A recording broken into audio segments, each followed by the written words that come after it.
디모데전서 5장 14절의 말씀입니다. 그러므로 젊은이는 시집가서 아이를 낳고 집을 다스리고 대적에게 비방할 기회를 조금도 주지 말기를 원하노라. 아멘. 오늘 본문의 시작인 그러므로라는 접속사는 안 문단에서 초대교회의 젊은 가부 중 일부가 게으르고 나태하며 또 교회 안에서 쓸데없는 말과 마땅히 하지 말아야 할 말로 질서를 어지럽히는 문제에 대한 성경적 해법을 제시하려고 하는 것입니다. 먼저 오늘날의 게으름에 대한 문제를 살펴보면 요즘 신조어로 니트족이라는 단어가 있습니다. 일할 능력이 있음에도 취업할 의사가 없고 일도 하지 않는 청년 무직자를 이르는 말이라고 합니다. 이 느트족이라는 신조어는 이제 젊은이들이 일하기를 싫어하는 현 세태를 잘 보여주고 있는 것을 볼 수 있습니다. 니트족이 우리나라의 문제가 아니라 전 세계적인 현상이라는 것입니다. 1990년 경제 상황이 나빴던 유럽과 영국에서 출발하여 최근에 일본에 크게 확산되었다가 국내에서는 2005년에 국립국어원에 발표한 보고서에 처음으로 이 니트족이라는 단어가 등록되어 일반인에게도 알려지기 시작하는 것입니다. 한마디로 요즘의 젊은이들이 힘든 일을 하지 않으려 하고 누구에게 구속받지 않으려는 현 세태를 잘 보여주고 있는 것을 볼 수 있습니다. 또 니트족뿐만 아니라 프리터족이라는 단어가 있는데 이 프리터족은 최소한의 생계를 위한 일만 하고 더 이상 일하기를 싫어하는 사람들을 부르는 단어라고 합니다. 성경은 이 게으름에 대해서 우리에게 어떻게 교훈하고 있을까요? 잠언 6장 6절을 보면 게으른 자여 개미에게 가서 그가 하는 것을 보고 지혜를 얻으라라고 가르치고 있는 것을 볼 수 있습니다. 사람은 하나님의 피조된 모든 생물을 다스리며 관리자로 지은 바닷기에 모든 생물들보다 더 부지런하고 본이 되어야 하는 것입니다. 그럼에도 작은 생명인 개미에게 배워야 할 만큼 게으른 자가 되어지고 나태한 자가 되어진 것은 창피한 일이고 부끄러운 일인 것입니다. 사람마다 개인차는 있을 것입니다. 젊은 시절 누구보다 치열하게 열심으로 일하여서 조기에 경제적 독립을 이룬 사람은 여유를 가질 수도 있을 것입니다. 또 충분하지는 않지만 소비를 최소한으로 주님으로 인하여서 더 이상 일하지 않아도 될 사람도 있을 것입니다. 중요한 것은 이 노동의 일뿐만 아니라 신앙의 일이며 봉사의 일이며 또 그의 가족 안에서의 해야 할 일에 나태한 사람이 되어서는 안 된다라는 것입니다. 우리에게는 해야 할 일이 있고 또 주어진 사명을 잘 감당하는 것이 무엇보다도 소중하기 때문인 것입니다. 지금 여름철을 맞이하여서 이제 5월 달에 모내기한 이제 벼들이 쑥쑥 자라고 있을 것입니다. 뜨거운 태양볕과 또 강한 소나기 가운데서도 쑥쑥 자라가는 그 벼들을 바라보면서 우리도 더 하나님 말씀 안에 성장해 나아가야 하고 성령의 열매로 풍성함을 맺어 가야 할 이 여름인 것을 잊지 말아야 할 것입니다. 그저 아무것도 하지 아니하여도 나태하여도 되는 것이 아니라 바라보아야 할 목표가 있고 또 이루어야 할 하나님의 사명이 모든 주의 백성들에게 있기 때문인 것입니다. 두 번째로 초대교회의 젊은 가부의 두 번째 실수는 두루다니며 쓸데없는 말과 마땅히 하지 말아야 할 말로 교회와 또 이웃 사람들에게 상처를 입히고 질서를 어지럽히곤 하였던 것입니다. 지난 월요일인 7월 6일 서울 배재고 야구부 학생들이 전남 광주의 광주 제1고등학교를 찾아 사과하는 뉴스를 보셨을 것입니다. 이것은 지난 6월 29일 두 고등학교가 정년기 야구대회에서 상대편에게 상처가 되는 말을 행한 것을 사과하러 먼 길을 나갔던 것입니다.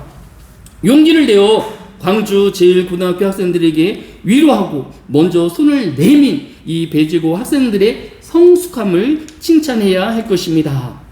우리 사회는 사과하는 것을 자신의 자존심과 연관시켜서 매우 제한적으로 하거나 자존심으로 사과하지 않으려는 경향이 너무도 강한 것을 볼 수 있습니다. 이에 비해서 미국은 상대방에게 사과하는 것이 너무도 익숙해져 있는 것을 볼 수 있습니다. 미국인들이 가장 많이 사용하는 문구 중에서 I'm sorry와 excuse me라는 사과의 단어를 수시로 사용하는 것을 볼 수 있습니다. 미국인들이 자존심이 없어서가 아니라는 것입니다. 먼저 이 두 단어를 살펴보니까 excuse me는 상대편의 시간이나 그의 자유를 침범한 것에 대한 사과이기 때문에 우리 입장에서 보는 사과에 좀 더 가까운 의미다라고 할 수 있을 것입니다. 그런데 그들이 더 많이 사용하는 I'm sorry는 내 잘못에 대한 사과뿐만 아니라 상대편에 대한 유감과 상대편의 안타까운 상황에 대한 깊은 공감을 포함하는 더 넓은 의미에서 더 자주 사용되어진다라는 것입니다. 예를 들어서 모퉁이에서 서로 정상적으로 길을 가다가 자신의 아무런 잘못이 없음에도 상대편이 놀라거나 당황하면 자연스럽게 I'm sorry, 나는 잘못이 없지만 너가 나로 인해서 놀라거나 당황했다면 나는 유감으로 생각한다. 너의 당황스러움을 나는 공감한다 라는 뜻으로 I'm sorry를 자연스럽게 내어놓는 것을 볼 수 있습니다. 이처럼 상대편의 마음에서 그 마음에 상처받은 것, 또 그의 놀람을 공감해주는 이런 배려심이 더 그들 안에서의 성숙한 인품을 보여주는 것입니다. 내가 잘못이 없다고 사과하지 아니하고 상대편이 상처받은 것에 대해서 나는 아무 상관도 할 것이 아니라 나의 작은 사과가 그에게 회복이 되어지고 또 상처를 씻는 길이 되어진다라고 하면 그 자신의 자존심을 잠시 내려놓고 그를 향하여서 위로하고 그에게 사과를 건네는 것이 더 성숙한 면이라고 행할 수 있을 것입니다. 우리 개인의 입장뿐만 아니라 상대편의 입장도 배려하는 성숙한 저와 여러분 되어지시기를 예수님의 이름으로 축복합니다. 지금까지 이 초대교회의 젊은 가부들이 있었던 게으름과 나태함, 그리고 말에 대한 실수에 대한 성경의 교훈은 무엇일까요? 오늘 본문인 디모데전서 5장 14절에 보면 그러므로 젊은이는 시집가서 아이를 낳고 집을 다스리고 대적에게 비방할 기회를 조금도 주지 말기를 원하노라 라고 하였습니다. 사도 바울이 모든 게으른 사람, 또 말 많은 사람, 무조건 결혼만 하면 모든 문제가 풀어질 수 있다, 무조건 결혼해야 된다라는 의미는 아닐 것입니다. 왜냐하면 만약에 그렇다고 하면 시집 가라라는 말로 끝났을 것입니다. 그런데 그 뒤에 보면 아이를 낳고 또 집을 다스리고 대적에게 비방할 길을 주지 말고 라는 말이 더 붙여져 있는 것을 볼 수 있습니다. 아이를 갖게 되어지면 그 아이를 양육해야 되고 교육해야 하기 때문에 더 많은 관심과 시간을 들여야 하는 것입니다.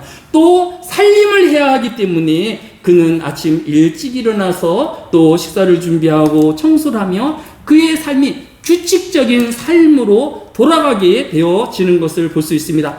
게으름을 또 험담을 줄이는 방법은 자신이 무질서하게 살았던 삶을 멈추고 규칙적인 삶을 회복하는 것이 가장 성경적인 답이다라고 사도 바울이 제시하고 있는 것입니다.